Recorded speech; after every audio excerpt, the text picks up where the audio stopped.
나다, 두려워하지 말아라 라는 제목으로 풍랑치는 무리를 걸으신 예수 그리스도의 기적을 우리가 봤습니다. 어두운 풍랑 속에서 제자들을 목적지까지 인도해내신 예수님께서 저와 여러분들의 구원의 여정 끝까지 책임지신다, 끝까지 인도해내신다, 끝까지 구원해내신다라는 내용을 우리가 함께 상고해봤습니다. 오늘은 요한복음 30번째입니다. 나는 생명의 떡이다라는 제목으로 우리가 본문을 함께 살펴보고자 합니다.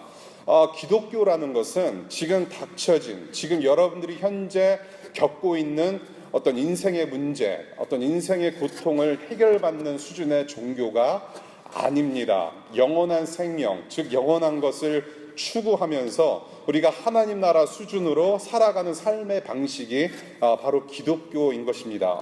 일시적인 것들이 아니라 영원한 것을 보게 하시고 누리도록 하시는 그 하나님의 가르침을 오늘 본문을 통해서 한번 같이 보고 싶습니다.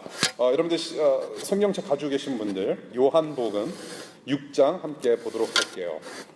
요한복음 6장 22절부터 35절까지의 말씀입니다. 우리 성경책 없으신 분들은 뒤에서 빌리셔도 되고 댁으로 가져가셔도 되고 앱 펴셔도 되겠습니다. 요한복음 6장 22절부터 35절까지의 말씀 같이 봅니다. 그 다음 날이었다. 바다 건너편에 서 있던 무리는 거기에 배 한 척만 있었다는 것과 예수께서는 제자들과 함께 그 배를 타지 않으셨고 제자들만 따로 떠나갔다는 것을 알았다. 그런데 디베라에서 온 배 몇 척이 주님께서 감사기도를 드리고 무리에게 빵을 먹이신 곳에 가까이 닿았다. 무리는 거기에 예수도 안 계시고 제자들도 없는 것을 알고서 배를 나누어 타고 예수를 찾아 가버나움으로 갔다. 그들은 바다 건너편에서 예수를 만나서 말하였다. 선생님, 언제 여기 오셨습니까? 예수께서 그들에게 대답하셨다. 내가 진정으로 너희에게 말한다. 너희가 나를 찾는 것은 표징을 보았기 때문이 아니라 빵을 먹고 배가 불렀기 때문이다. 너희는 썩어 없어질 양식을 얻으려고 일하지 말고 영생에 이르도록 남아있을 양식을 얻으려고 일하여라. 이 양식은 인자가 너희에게 줄 것이다. 아버지 하나님께서 인자를 인정하셨기 때문이다. 그들이 예수께 물었다. 우리가 무엇을 하여야 하나님의 일을 하는 것이 됩니까? 예수께서 그들에게 대답하셨다. 하나님께서 보내신 일을 믿는 것이 곧 하나님의 일이다. 그들은 다시 물었다. 우리에게 무슨 표징을 행하셔서 우리로 하여금 보고 당신을 믿게 하시겠습니까? 당신이 하시는 일이 무엇입니까? 그는 하늘에서 빵을 내려서 그들에게 먹게 하셨다 한 성경 말씀대로 우리 조상들은 광야에서 만나를 먹었습니다. 예수께서 그들에게 대답하셨다. 내가 진정으로 너희에게 말한다. 하늘에서 너희에게 빵을 내려다 주신 이는 모세가 아니다. 하늘에서 참 빵을 너희에게 주시는 분은 내 아버지시다. 하나님의 빵은 하늘에서 내려와 세상에 생명을 주는 것이다. 그들은 예수께 말하였다. 주님, 그 빵을 언제나 우리에게 주십시오. 예수께서 그들에게 말씀하셨다. 내가 생명의 빵이다. 내게로 오는 사람은 결코 줄이지 않을 것이요 나를 믿는 사람은 다시는 목마르지 않을 것이다. 주님의 말씀입니다. 함께 기도할게요. 하나님, 성부, 성자, 성령 하나님의 그 영광을 볼 수 있는 기회 주심에 감사합니다. 우리의 열심으로는 하나님의 영광에 이를 수 없으나 주님께서 친히 내어주신 예수 그리스도 십자가 보혈로 말미암아 우리가 하나님의 영광에 이르렀고 하나님 나라 백성으로 살 수 있게 되었음을 이 시간 다시 한번 감사 찬송 드립니다. 그 하나님의 영광과 그 하나님의 자비와 무궁하심과 위대하심과 광대하심과 그 사랑과 그 은혜가 너무나도 벅찹니다. 우리의 생각으로는 그 주님을 다 담아낼 수 없고 우리의 이 작은 입술로 감히 그 하나님의 거룩하신 이름을 담아낼 수 없습니다. 그러한 하나님께서 우리에게 주신 말씀, 우리 말씀을 우리가 이 시간 상고해 봅니다. 성령님 통하여서 이 말씀을 통하여서 우리 크신 하나님의 마음이 우리의 영혼 가운데 쏟아지는 그 주님의 마음이 우리 마음에 쏟아지는 경험을 하게 하시고 그러한 거룩한 시간 될 수 있도록 성령님 의지합니다. 주님께 기도합니다. 우리를 인도하여 주옵소서. 우리에게 겸손한 마음 주시고 겸손한 영혼 주시고 이 진리의 말씀에 귀 기울이는 우리 모든 한 사람 한 사람 될 수 있도록 성령님 강하게 붙들어 주시기를 간절히 기도하며 예수님 이름으로 기도합니다. 아멘. 오늘 22절부터 24절 먼저 보겠습니다. 오늘 본문의 배경이 되는 부분인데요. 오병이어 기적, 우리가 지지난주에 배웠습니다. 오병이어 기적은 수많은 사람들에게 공개적으로 나타난 기적이었습니다. 그런데 지난주에 저희가 배웠던 예수 그리스도께서 무리를 걸으신 기적은 배에 탄 제자들에게만 보여진 굉장히 퍼스널한 기적이었습니다. 오늘의 내용은 무리를 걸으신 기적 직후에 예수를 쫓아다니는 무리들과 예수님께서 대면하시는 장면을 그려내고 있습니다. 한 무리가 오병이의 기적을 경험하고 그 기적을 행하신 예수를 만나고자 하는 장면입니다. 제자들이 배 타고 떠난 그곳에 계실 줄 알았던 예수는 없었지요. 분명히 배 한 척만 있었고 예수는 그 배를 타지 않으셨고 제자들만 타고 떠난 것도 알고 있었습니다. 그들은 가버나움이라는 지역으로 예수 그리스도를 찾아 나서게 됩니다. 그 무리와 예수가 만나는 모습, 그 무리와 예수님께서 만나셔서 나누셨던 모든 대화 내용이 바로 25절 이후에 4번에 걸친 문답 형식으로 펼쳐지게 됩니다. Q&A, Question and Answer 형식으로 세션이 진행이 됩니다. 오늘 본문을 보게 되면요, 교회 생활을 처음 하신 분들 혹은 기독교를 처음 접하신 분들에게는 상당히 좀 어려운 내용이 될 수도 있을 것 같습니다. 기독교, 여러분들이 궁금해할 수 있는 기독교의 근본적인 실체가 담겨있는 본문이고요. 동시에 여러분들이 신앙인으로서 수년 동안 신앙생활을 해보신 분들에게는 정말로 우리가 잊어서는 안 되는 그 진리의 풍성함이 이 안에 있습니다. 그 은혜를 우리가 오늘 함께 나누고자 하는 것이에요. 혹시라도 여러분들이 오늘 오늘 말씀을 듣고 상고해 보시면서 여러 가지 질문이 있을 수가 있습니다. 제 이메일은 항상 열려 있습니다. 그리고 언제든지 연락 주시면은 뵐 수 있습니다. 우리가 같이 또 이야기를 나누고 기도 가운데 이 말씀이 충분히 우리 안에 소화되기를 소망하는 마음으로 우리가 말씀을 좀 같이 보고 싶습니다. Q&A 첫 번째입니다. 25절부터 27절까지의 말씀인데요. 첫 번째 질문입니다. 6장 25절 보면 언제 여기에 오셨습니까? 라는 질문으로 대화가 시작이 됩니다. 배는 하나밖에 없었고 제자들만 떠난 것도 분명히 봤는데 여기에 어떻게 오셨나는 질문은 지극히 상식적이고 당연한 질문입니다. 풍랑 속에서 무리를 걸어 오신 것은 제자들만 아는 기적이었으니 당연히 이 사람들은 예수님께서 그 땅에 어떻게 오셨는지 알 리가 없었지요. 기적 베푸신 예수를 찾으러 열심히 다녔습니다. 뭔가를 추구하는 열정이 참 좋아 보여요. 오병이의 기적을 경험을 했고 이 예수를 만나서 더 알고 싶다. 뭔가 열정이 보이고 열심히 있어 보입니다. 참 좋아 보이는 것 같아요. 그런데 예수 그리스도, 우리 주님의 눈에는 그렇지 않다라는 것입니다. 예수 그리스도를 찾아왔다는 무리들의 열심을 칭찬하지 않으시고 다른 동기가 있었다라는 것을 예수님께서 지적하세요. 그 대답을 26절과 27절에서 보게 됩니다. 언제 왔습니까? 라는 질문에 상당히 동떨어진 대답을 하시죠. 우리 주님은 늘 그래 오셨어요.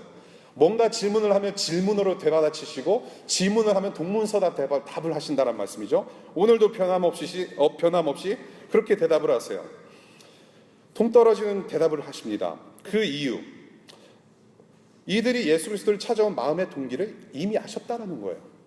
그것을 지적하시면서 하시는 말씀, 이 무리가 예수를 지금 만나고자 하는 것은 그 열심, 나를 찾아온 열심이 그들이 경험한 기적 사건을 통해서 어떤 진리를 깨우쳐서 이 예수 그리스도가, 오병이어의 기적을 베푸신 예수 그리스도가 하나님의 아들이심을 깨닫고 온 것이 아니라 떡으로 배불렀기 때문이다라고 말씀을 하세요. 네가 배불렀다. 그러한 일시적인 것을 얻어내고픈 동기로 나를 찾으러 다녔다라고 지적을 하시는 말씀이 바로 26절, 27절의 말씀이에요. 15절에도 이미 언급을 해드렸지만 그들은 예수를 자기들의 왕으로 추대해서 백성들이 배불리 먹기도 하고 이 정도 능력자라면 이제는 로마의 압제에서 민족을 해방시켜줄 모세와 같은 지도자일 것이다 라는 정도만 알고 있었다라는 것이죠. 그러한 동기로 예수 그리스도를 열심히 찾아다녔다라는 얘기입니다. 이어서 말씀하세요. 27절 초반부에 너희는 썩어 없어질 일시적인 것을 위해서 일하지 말고 영생하는 양식을 얻도록 일하여라 라고 추가 설명을 하십니다. 이 의미, 너희는 썩어 없어질 것을 위하여 일하지 말고 영원한 것을 위하여서 일을 하라. 그 의미, 이렇게 생각해 볼 수도 있을 것 같아요. 교회에서 봉사하고 사역하는 것은 영생을 위해서 일하는 것이고 의식주를 해결하기 위해서 여러분들이 직장 다니는 그런 일반 직장에서 일하는 것은 썩어 없어질 양식을 구하는 일이기 때문에 다 때려치우고 사역자가 되고 선교지로 나가라는 소리로 들릴 수도 있다란 얘기예요. 잘못 해석하면. 근데 그렇게 말씀하시는 것이 아니죠. 하나님의 일 따로, 세상 일 따로, 하나님의 일 따로, 섬김 따로, 교회 일 따로, 그리고 여러분들의 직장 일 따로가 아니라는 것이에요. 그것을 설명하시고 분리하시는 말씀이 아니라는 거예요. 혹은 여러분들이 드시는 모든 식사, 여러분들의 빵과 떡, 여러분들이 드시는 모든 음식, 일용할 양식, 저와 여러분들이 먹어야 하는 빵과 밥을 그러한 가치를 떨어뜨리는 말씀도 아니라는 거예요. 여기서 일하라는 말의 뜻은, 이 동사의 뜻은 뭔가를 간절히 추구하는, 간절하게 열렬히 추구하는 한다는 의미가 있어요. 즉 주님께서 이 말씀을 하시는 의도는 무엇이냐면 너희의 삶의 방향과 목적이 대체 어디에 있느냐라고 말씀하시는 거예요. 저와 여러분들이 한번 먹을 것을 위해서 그렇게 열심으로 사는 것이 너희들의 삶의 목적이냐, 아니면 이보다도 더 풍성한 정말로 영원한 것을 추구하는 곳에 너희들의 마음이 있느냐라는 것을 지적하시는 말씀을 하셨다는 거예요. 세상에서 먹고 허무하게 꺼지는 일시적인 내 밥, 내 배부름을 추구하지 말고 영원한 생명을 갈망하라. 이 영원한 양식은 어떤 양식이라고 하십니까? 27절 후반부에 인자, 곧 하나님의 아들로 인정받고 신원 확인되신 분, 그 인자께서 주시는 거라고 말씀을 하세요. 이 세상에서 꺼질 일시적인 것을 구하지 말고 영원한 것을 구하여야 하는데 그 영원한 것은 하나님께서 인자이신 예수 그리스도께서 주시는 거다. 주는 거라고 말씀을 하세요. 두 번째 Q&A 보겠습니다. 28절과 29절의 말씀이에요. 28절의 두 번째 질문을 예수 그리스도께 하십니다. 우리가 무엇을 해야 하나님의 일을 하는 것이냐라는 질문을 해요. 무엇을 하여야 합니까? 분명 이 생명의 영생 얻는 양식은, 영생의 양식은 인자이신 하나님의 아들께서 주시는 거라고 말씀을 하셨는데 아직 이해를 못하는 것으로 보여요. 인자가 주는 거다. 주는 거면 받는 게 맞아요. 그것이 답이에요. 근데 이 사람들이 하는 질문을 보십시오. 내가 하나님의 일을 위해서 무엇을 하여야 합니까? 라는 질문을 합니다. 여기서 일이라는 단어를 works, 복수형으로 나타납니다. 복수로 표현합니다. 그러니까 이 사람들이 생각하는 것은 율법에 관련된 사항들 혹은 자신들이 할 수 있는 여러 행위들을 아마 생각했을 거예요. 이것저것 하면은 하나님의 일을 하는 것이다라고 생각을 하는 것이죠. 이와 똑같은 장면, 이와 똑같은 질문을 누가복음 18장에 등장하는 부자 청년이 똑같은 질문을 해요. 예수 그리스도를 만납니다. 예수님을 만나고 내가 무엇을 하여야 영생을 얻으리까? 라는 질문을 해요. 또한 사도행전 18장에서 바울과 실라를 지켰던 그 간수도 같은 질문을 합니다. 내가 어떻게 하여야 구원을 받습니까? 내가 무엇을 하면 되겠습니까? 내가 무엇을 하면 하나님의 일을 하는 것이 됩니까? 그런데 여러분, 내가 어떻게 하여야 구원을 받습니까? 라는 이 질문 속에서 여러분들 어떤 뉘앙스가 느껴지지 않으세요? 이게 도대체 어떤 의미일까요? 내가 무엇을 하여야 영생을 얻을 수 있습니까? 내가 무엇을 하여야 구원을 얻을 수 있습니까? 뭡니까? 나는 할 수 있다라는 전제가 깔려 있는 거예요. 나는 할 수 있고 내가 할 수 있다. 내가 할 수는 있는데 조금 부족하면 노력하면 된다라는 뉘앙스가 다분히 보여지는 질문이라는 거예요. I can do it. I will do it. I'll do my best. 내게 알려만 주시면 그 요구에 충족해드리고 영생의 양식을 얻을 수 있다라는 뜻으로 그 질문을 했다라는 얘기예요. 그런데 주님은 또 예상 밖의 답변을 하십니다. 29절이에요. 두 번째 대답하세요. 하나님께서 보내시니 즉 메시아로 보내신 받은 예수를 믿는 것이 하나님의 일이다라고 하세요. 믿는 것이 하나님의 일이다. 하나님께서 보내주시고 내어주신 예수 그리스도를 믿는 것이 하나님의 일이라고 하십니다. 그분을 아는 것, 하나님을 아는 것, 예수 그리스도를 아는 것, 인식하는 것, 인정하는 것, 그것이 믿음이에요. 그분을 아는 것, 인식하고 인정하는 것이 믿음이다. 그것이 하나님의 일이다. 또한 이것은 하나님의 일이기 때문에 내가 내 힘으로 할 수 있는 일이 아니라는 것입니다. 내가 내 힘으로 믿어서 되는 그런 차원으로 말씀하시는 것이 아니라는 얘기예요. 믿습니다. 우리 교회 오래 다니신 분들 믿습니다. 그 쌍시옷에서 그 나오는 그 느낌 아시잖아요. 믿습니다. 뭔가 우리가 기도할 때 쌍시옷이 나오면 정말 믿는 것 같고 하나님께서 그 기도를 들어주실 것만 같은 그런 느낌. 믿습니다. 믿어지지 않는데 믿습니다 하면 믿어집니까? 정말로 그래요? 아니잖아요. 우리의 능력으로는, 우리의 지혜와 우리의 생각으로는 감당할 수 없는 믿음을 말씀을 하시는 거예요.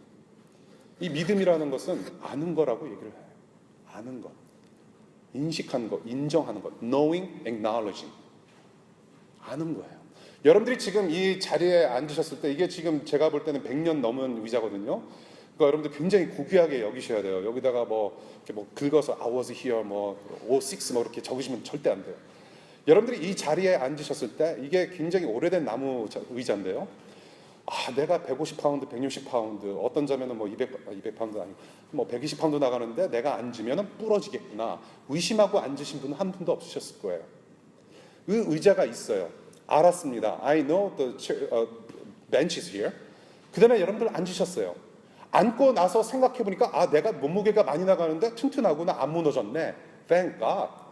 그러고 생각해보니까 내가 믿음이 있었구나라고 인식하게 되는 거예요. 그것이 믿음이에요.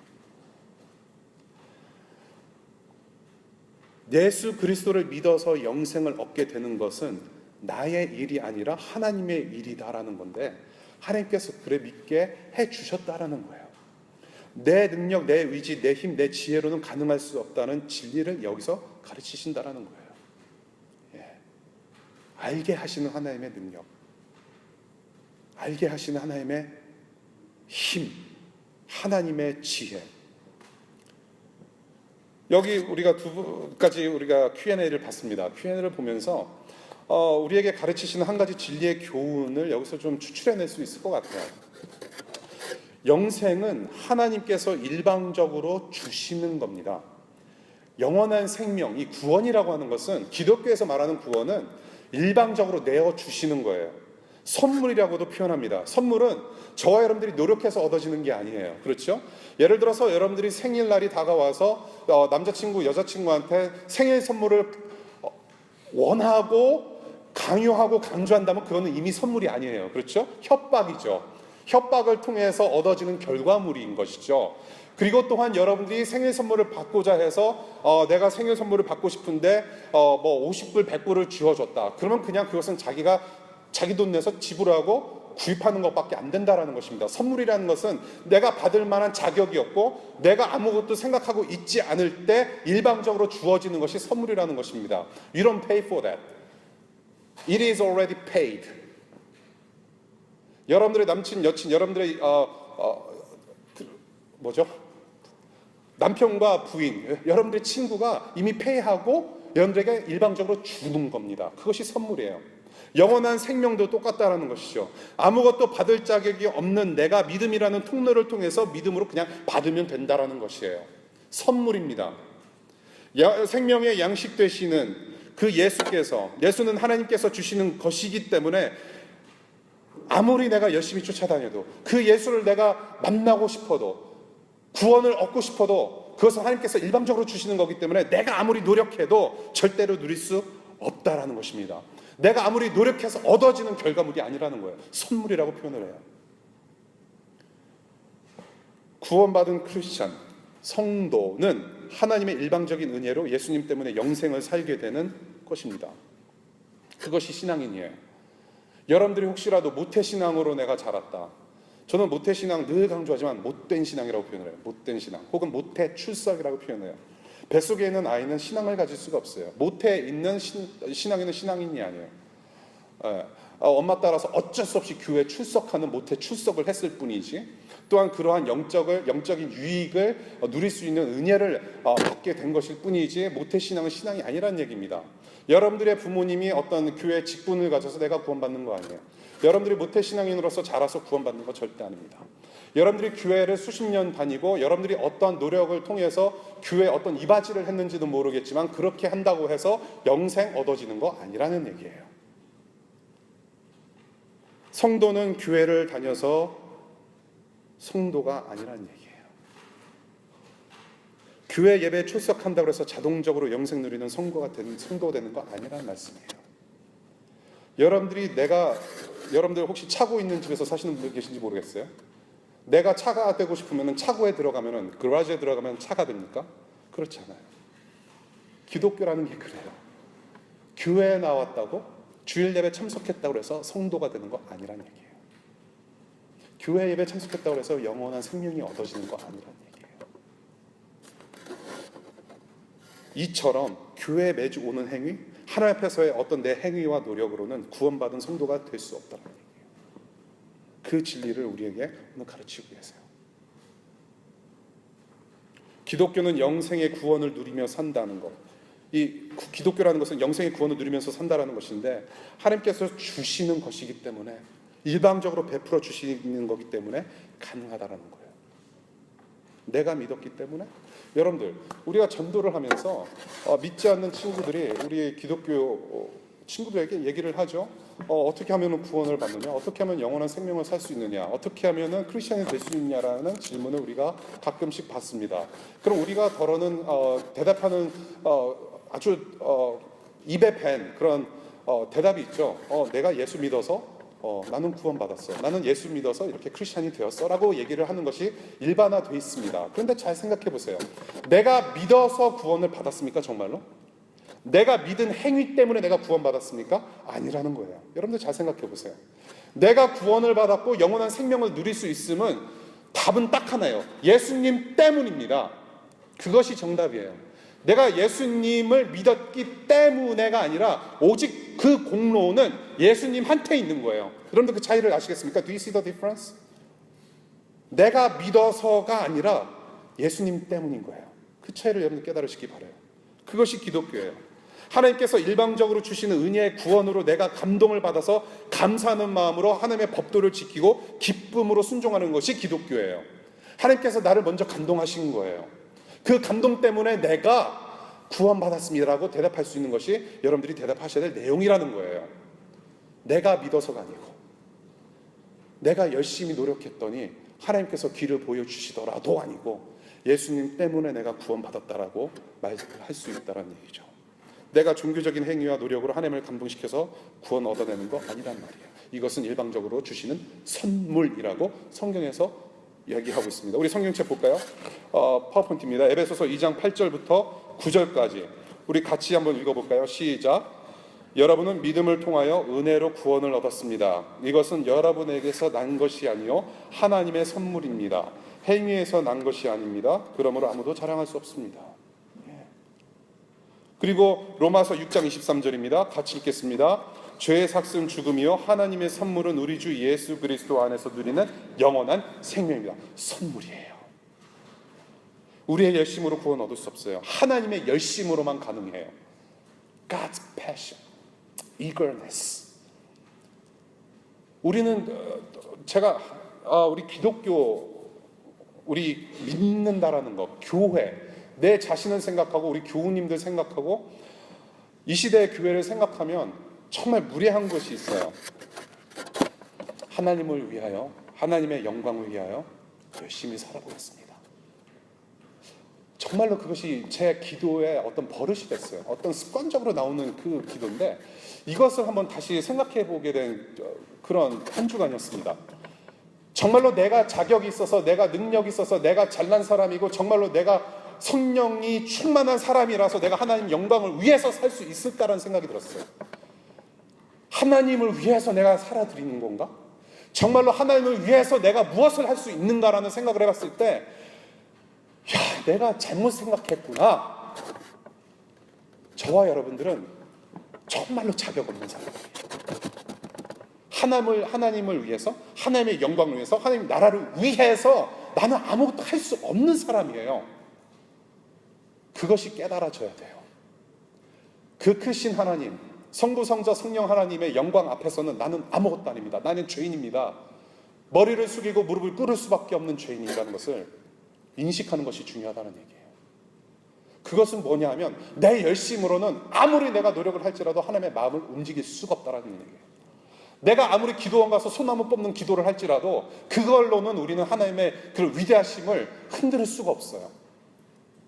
제가 말씀드리고 싶은 것은 무엇이냐면 우리가 감당할 수 없는 하나님의 열심이 있으셨다는 얘기예요.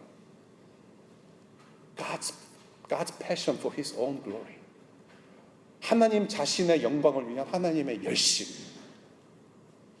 그 열심을 우리는 넘어설 수 없어요. 그래서 제가 드리는 말씀은 뭐냐면 하나님의 열심으로 말미암아 우리가 구원받았다는 거예요. 그 하나님의 열심으로 말미암아 우리가 그 주님께서 주시는 일방적으로 내어주시는 예수 그리스도 구원의 역사 때문에 우리는 구원받았다, 영생 얻었다라고 얘기를 할 수 있는 거예요. 그 열심, 하나님의 열심, 이 죄인들을 향한, 저와 여러분들을 향한 열심의 절정은 어디입니까? 바로 십자가라는 거예요. 십자가에서 저와 여러분들의 죄를 대신 짊어지시고 죄를 사하여 주신 그 주님께서 우리를 하나님 앞으로 돌아오게 하시고 그런 은혜 가운데 우리는 영원한 생명을 지금 살아가고 있다는 거예요. 그 영생의 선물을 누리시는 여러분들 되시길 축복합니다. 우리 세 번째 Q&A 보겠습니다. 30절부터 33절까지 얘기해요. 세 번째 질문. 믿는 것이 하나님의 일이라고 말씀하시는 주님 앞에서 지금 이 무리들은 또 다른 질문을 하는데요. 이 세 번째 질문하고 네 번째 질문의 그 수위를 조금 살펴보면 조금씩 황당한 쪽으로 진행이 되는 것 같아요. 이 오병이어의 기적을 체험한 사람들임에도 불구하고 지금 이 사람들은 무엇을 묻습니까? 기적을 더 보여달래요. 기적을 더 보여달래요. 그 기적을 보고 믿겠다고 하면서 당신은 무슨 기적을 보여줄 수 있겠냐는 질문을 해요. 그러면서 자기 조상들은 광야에서 만나를 먹었다는 이야기를 합니다.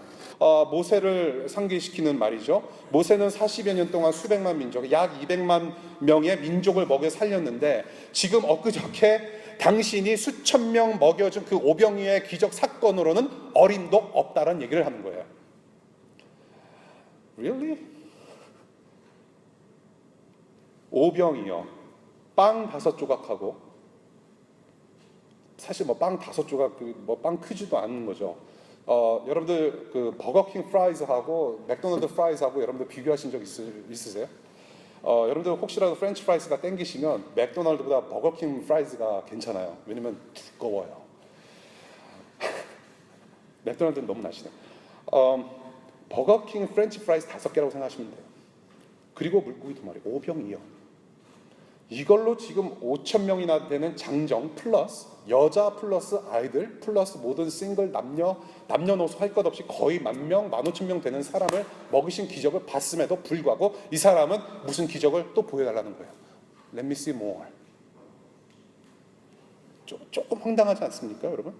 그 큰 적을 보고 났음에도 불구하고 뭔가 something better, something more, something bigger. 그러니까 이거는 뭐냐면 모세의 만나보다 더 큰 기적을 나한테 보여달라는 얘기예요. 이것을 조금 더 쉬운 말로 얘기하면 큰 거 한 방.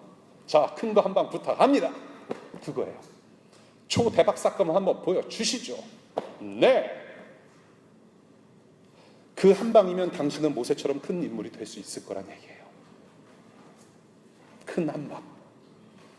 수양회 큰 한 방 필요하지.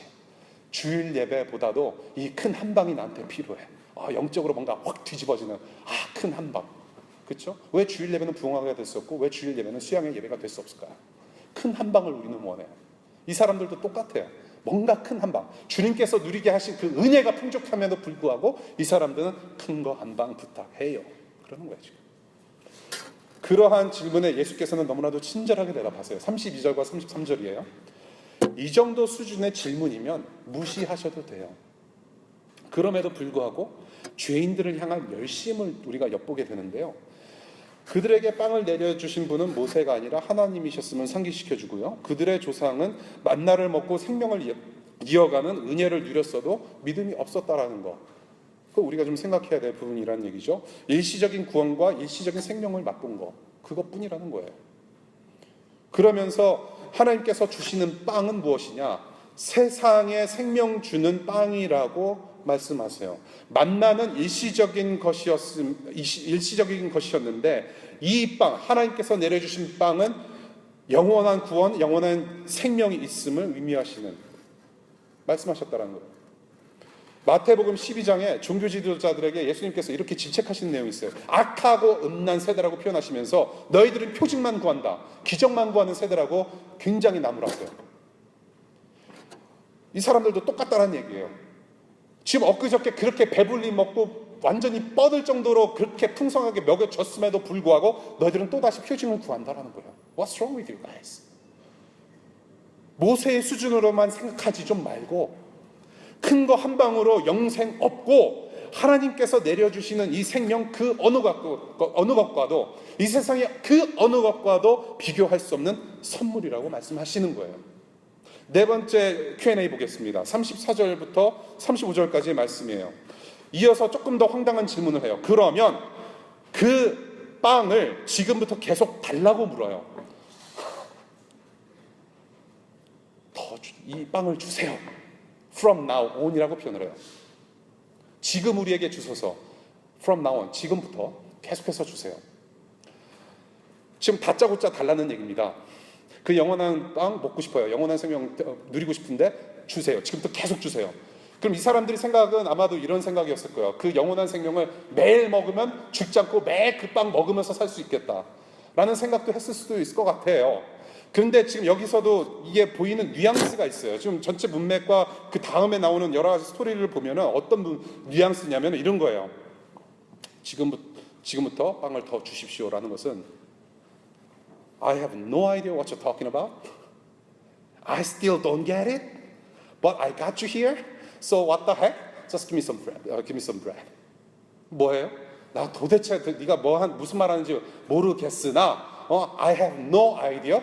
근데 일단 당신 만났으니까 일단 먹고 보자. 지금부터 그냥 달라는 얘기예요. They still don't get it. 깨달음이 없어요. 다짜고짜 달랍니다. 뭔가 깨달아서 묻는 질문이 아니에요. 아직도 이 사람들의 수준은 모세의 만나 수준이라는 거예요. 지금 40년 넘게 만나를 먹게 한 그 모세의 그런 사건, 선조들의 사건을 생각하면서 그런 만나를 계속 먹여준 것처럼 우리도 계속 먹여달라는 얘기로 이야기를 하는 거란 얘기예요. 35절입니다. 이에 대해서 주님께서 또다시 친절하게 대답해 주세요. 내가 생명의 빵이다. I am the bread of life. 아주 중요한 선언입니다. 나는 누구다. I am이라고 표현하는 하나님께서 자기 자신을 선언하신 내용인데요. 이것은 요한복음밖에 없습니다. 7번이 나와요. I am the bread of life, I am the resurrection and the life. 길과 진리의 생명이다, the truth and the life 나오죠. 그래서 I am이라고 표현하는 것이 7번이 나오는데 요한복음에 나와요. 그런데 유난히도 자신께서 빵이다, 나는 생명의 빵이라고 반복해서 하신 말씀 5번이나 나옵니다. 5번이나 표현이 돼요. 그만큼 굉장히 중요하다는 것을 우리가 볼 수 있다는 얘기죠. 매우 중요합니다. 예수 자신께로 오는 사람은 배고프지도 않고 목마르지 않다고 하면서 나가 바로 그 생명의 빵이다라고 얘기를 하세요. I am the bread of life. 근데 여러분들 잘 생각해 보세요. 여기 줄이지도 않고 목마르지 않을 것이다라고 얘기를 해요. 여러분들 빵은 언제 먹습니까? 빵을 언제 드세요? 여러분들 목마를 때 빵 드시나요?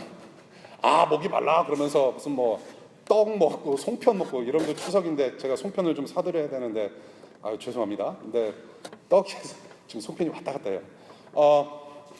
여러분들 목이 마르면 상식적으로 물을 드셔야 돼요. 주스를 드시든지 소다를 드시든지 리퀴드를 드셔야 돼요. 액체를 드셔야 돼요. 그런데 여기서 지금 이제 주님께서 말씀하시는 거를 한번 보시자는 얘기예요. 목마르거나 배고프지도 않을 것이다라는 말씀을 하세요. 본인은 빵이라고 떡이라고 표현하시면서 목마르지 않을 것이다, 배부를 것이다, 배고프지 않을 것이라는 말씀을 하세요. 도대체 무슨 의미일까요? 이것을 말씀하시는 의도는 저는 이렇게 봅니다. 그것은 너희들이 배고플 때 먹는 만나, 일시적인 배고픔만 해결해 줄 수 있는 이 세상의 떡의 수준이 아니라는 얘기예요. 여기서 떡과 빵이라고 표현하시는 이 내용은 정말로 떡이고 빵이여서가 아니라 생명 그 자체란 얘기입니다. 이 말씀의 의도는 무엇이냐면 예수 자신의 피와 살이 생명을 주는 양식임을 표현하시는 거예요. 피와 살, 목마르지 않는 피와 배고프지 않는 살덩이를 떼어 주겠다라고 하시는 본인의 십자가 사역을 말씀을 하시는 거예요. 자신의 본인의 십자가 사역을 통해서 구원하시는, 일방적으로 구원을 베푸시는 하나님의 역사를 말씀을 하시는 거예요. 자신의 피를 쏟아내고 살이 찢기는 십자가 죽음 통해서 너희들이 영원한 생명을 누리게 될 것이다 라는 말씀을 하시는 거예요. 내가 바로 그 생명의 양식이니 내게로 와라, 내게로 와라, 믿으라. 이 두 Q&A에서 또한 우리에게 주시는 진리는 이것이라고 저는 봅니다. 눈으로 보이는 어떤 근거, 큰 거 한 방, 기적, 혹은 어떤 일시적이고 초자연적인 현상으로는 절대로 영생 얻는 구원을 누릴 수 없다라는 얘기예요. 이거 상당히 심각한 이야기입니다. 이것이 진리예요. 여러분들이 어떤 기적을 체험하고 나서, 어떤 현상을 체험하고, 어떤 수양회 가고 어떤 집회를 갔는데 뒤집어지는 역사, 막 입에 막 거품을 물고 막 뒤집어서 꼬꾸라지고 입신하고 막 뭐가 막 입에서 이상한 언어가, 그런 어떤 일시적인 현상 때문에 여러분들 구원받았다라는 거 아니란 얘기입니다. 지금도 수많은 사람들이 예수 그리스도의 진리의 말씀을 깨닫지 못하고 현상과 기적을 쫓아다니는 부류들이 많다라는 얘기예요. 오직 하나님께서 일방적으로 보내신 생명의 떡 예수를 믿는 믿음이 아니고서는 영생할 수 없다라는 말씀을 하세요. 큰 거 한 방이 사실은 필요가 없어요. 이미 큰 거 한 방은 예수 그리스도께서 2000년 전에 십자가에서 죽으셨어요. 그게 제일 큰 한 방이에요. 초대박 기적 사건입니다. 우리가 생각할 때 기적이라고 하는 것은 단순히 안진뱅이가 일어나서 걷게 되는 것만을 우리는 기적이라고 생각하는 것이죠. 소경이 갑자기 눈이 떠지는 것을 기적이라고 생각합니다. 여러 가지 기적적인 사건이 실제로 있습니다. 하나님께서는 능히 하실 수 있는 분이심을 우리는 압니다. 그런데 이 세상에 저와 여러분들이 정말로 초대박 기적, ultimate, 진짜 최고의 스펙타큘러 기적은 무엇이냐면 하나님의 아들께서 우리를 위해서 죽으셨다는 것이 기적이에요. 하나님 그분 아들이, 그분 자체가 이 땅에 내려오셨다라는 게 기적이에요. 그분께서 우리가 무엇이관데 그분께서 우리를 죽으셨다라는 것이 가장 큰 기적이에요. 그렇지 않습니까? 저와 여러분들이 무엇인데 왜 우리를 위해 죽으셨습니까? 그냥 창자에 창 한 번 뚝 찔리면 그냥 편하게 죽으셨어도 됐었는데, 그냥 독극물 그냥 원샷 하시고 그냥 깔끔하게 죽으셨어도 됐었는데, 그 수모를 다 당하시고 십자가에서 그 긴 고통을 다 감내하시고 죽으셨다라는 그 기적의 사건이 정말로 기적이라는 얘기예요. 그 예수 그리스도가 우리의 생명의 떡이 되신다는 얘기예요. 그분 때문에 우리가 구원받고 영원한 생명을 얻게 되었다라는 진리를 가르치십니다. 이 사람들이 지금 말하는 거 보세요. 보고 믿겠다라는 그들의 말. 보고 믿겠다. 기적 한 방, 큰 거 한 방 보여주면 내가 믿겠습니다. 보고 믿는 것은 믿음이 아니에요. 근데 이 사람들은 봐도 못 믿잖아요. 기독교라는 것은 믿고 보는 거예요.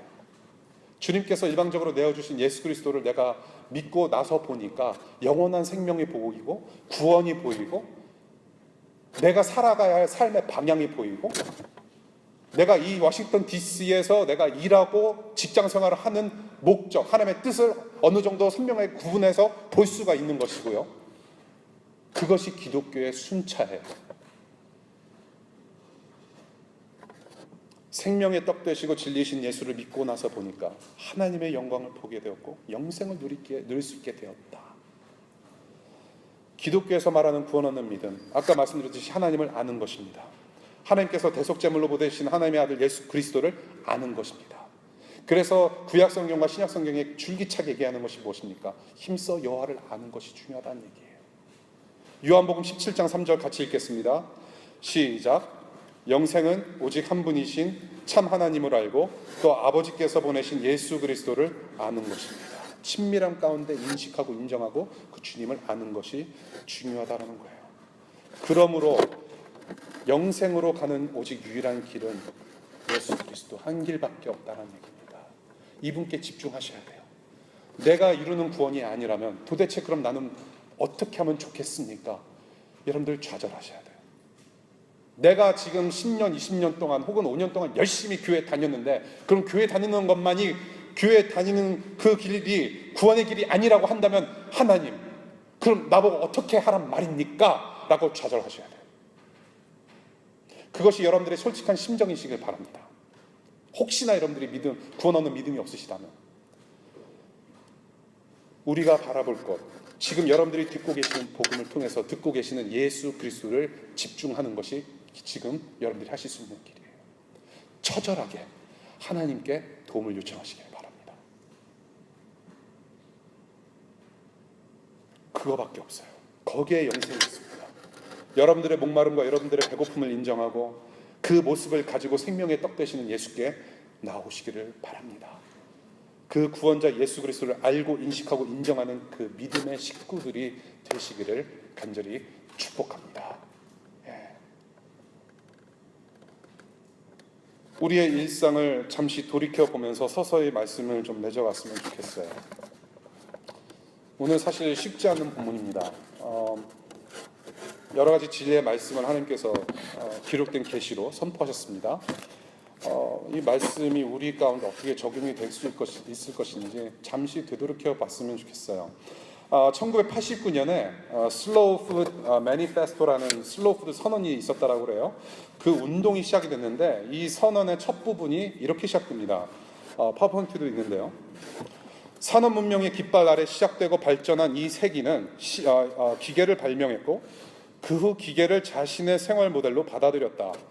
우리는 속도의 노예가 되었고 모두 패스트 라이프라는 동일한 잔행성 바이러스에 굴복했다. 이름에 걸맞게 호모 사피엔스는 멸종 위기에 처하기 전에 자신에게서 속도를 걷어내야 한다라는 선언문이 있어요. 세상은 점점 빠른 속도로 흘러가면서 세상과 인간, 저와 여러분들은 모두 기계가 되어가는 것 같아요. 더군다나 지금 1989년으로부터 훨씬 지난 2016년을 살아가면서 IT의 성장으로 말미암아 우리의 모든 삶이, 우리의 모든 일상의 구석구석에 가속도가 붙어있는 상태입니다.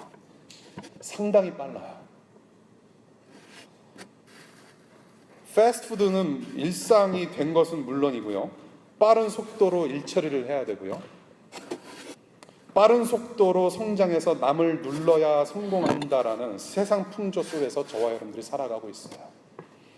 업데이트를 빨리 하지 않고 업그레이드를 빨리 하지면 뒤처지는 세상을 살아가고 있기 때문에 이렇게 내가 빨리 움직이지 않으면 나는 실패할 것이다라는 의식이 우리 가운데 있습니다. 그것이 세상이에요.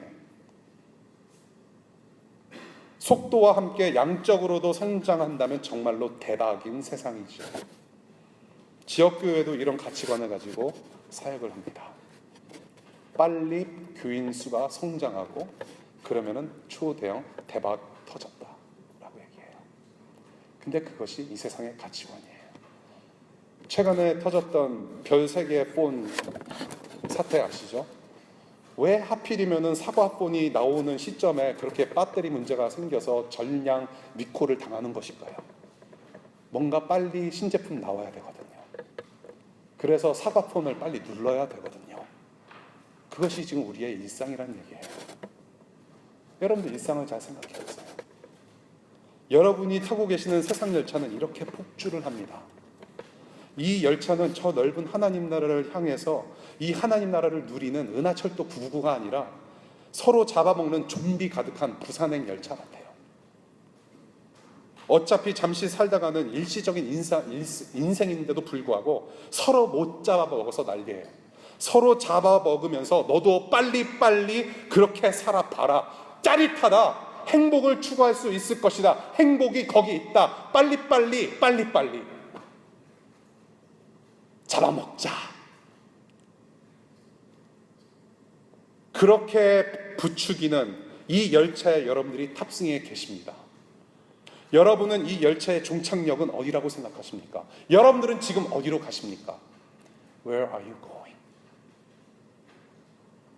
사랑하는 여러분, 속도 빠르게 움직이는 이러한 세상, 그 모든 것이 다 일시적일 수밖에 없습니다. 여러분, 여기에는 영생이 없어요.